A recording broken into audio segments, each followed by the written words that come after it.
didn't use any UFOs in Vietnam or in the Gulf War to wipe out. There were a lot of UFO incidents involved in Vietnam, and I believe they were testing the military or weaponry capability of the craft. Vietnam had UFO incidents from the very southern tip to the northern tip all the time. They were known as NVA helicopters? Well, when they were discussed in official dispatches or messages, the code word for UFO activity was enemy helicopter activity. Didn't any of them crash and the enemy get a hold of them? Not that I'm aware of. How about that also, that troop-motivating drug? Are there troop-motivating drugs? There are all kinds of drugs given to certain units depending upon what their mission is. Some drugs are just to keep them awake for long periods of time. Some are to give them an artificial form of energy so that they can travel long distances in short periods without collapse. Some are to give them a mental attitude so that they go into battle, they're not afraid. Yes, drugs are used extensively to accomplish certain goals in the military and in the intelligence community. And will continue to be until the people get smart enough to put the lid on these creeps and stop them from all this stuff. How about the RFK assassination? Sirhan supposedly was hypno-programmed to kill Robert Kennedy. Are you into that at all? Well, he was certainly hypno-programmed, but he didn't kill Robert Kennedy. So there is Kennedy was hypno-programming. killed by a close-range shot from within 1 or 2 inches behind his right ear, and the only one standing in that position was a security guard named Caesar, who has since disappeared. And so people can't, but so Sirhan, can people be hypno-programmed? Absolutely. As I said before, if you begin to study the developments and operational programs of brainwashing and mind control, you'll find that what they can do is absolutely incredible, will blow your mind, and will teach you that right now the possibility of total control over every human being on the face of this earth for every 24 hours of their lives is a distinct possibility in the very near future. Therefore, it is true then that, like Mark Lapine, who committed the Montreal massacre, who was on the drug Prozac, also the fellow who went into, what's his name, James Huberty, who did the massacre at the McDonald's, they were all on Prozac, and all their drugs came supposedly from the same place, and that the doctor's name has never been released because,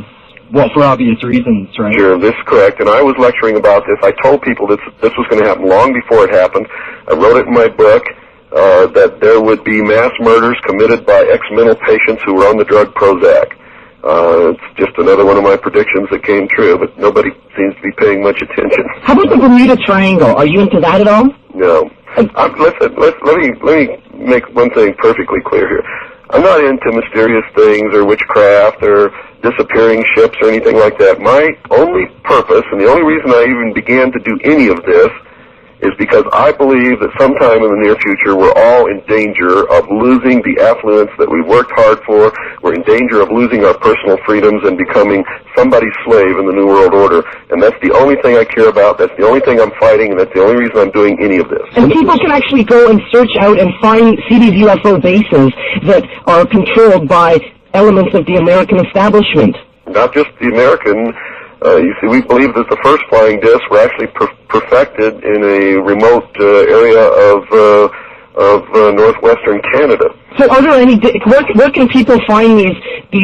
Go research the Aviation Company. And they can order your videotape too. Maybe we should give your address right now, William Cooper, if you could. And on your videotapes, which I actually saw, you do actually go to great lengths in one of them to show about the Kennedy assassination and how the driver did turn around and shoot Kennedy. And another one goes into a lot of the UFOs, and you actually going out there trying to find one of those UFO bases, and you get close to it, but they thwart you away.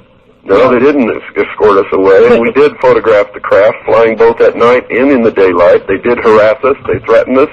Did all kinds of things. But I'm not easily scared, and I know my rights, so they were not successful. 1 foot on the wrong side of that line, though, and like you said, they could shoot you or they could charge you. That's correct. They have the right, and they have been ordered to use deadly force if need be if you step across the line. Okay, briefly, I would like to give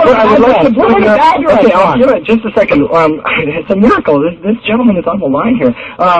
What I would like to ask you is, on Project Red Light 2, you see that the spacecraft, they disappear from this time. Now, does that mean that they could possibly be carrying human beings either forward or backwards in time. And that's exactly what it means. And if that's true, it would certainly explain a lot of mysterious things that have happened in the past. Especially the Roswell crash, because in the future it might very well be possible to sort of create some type of alien-appearing being and then go back to 1948 and drop it in the desert there so that somebody on secret sightings or something like that can say, oh yeah, 30 years ago I saw an alien being, when in fact nobody knows that it actually did come from a human-made laboratory somewhere in the future and was dropped back there in order to create sort of a beginning of the panic that might happen within the next 3 to 5 to 7 years. That's a possibility. With time travel, it would then be feasible to re-engineer the past to create a new future.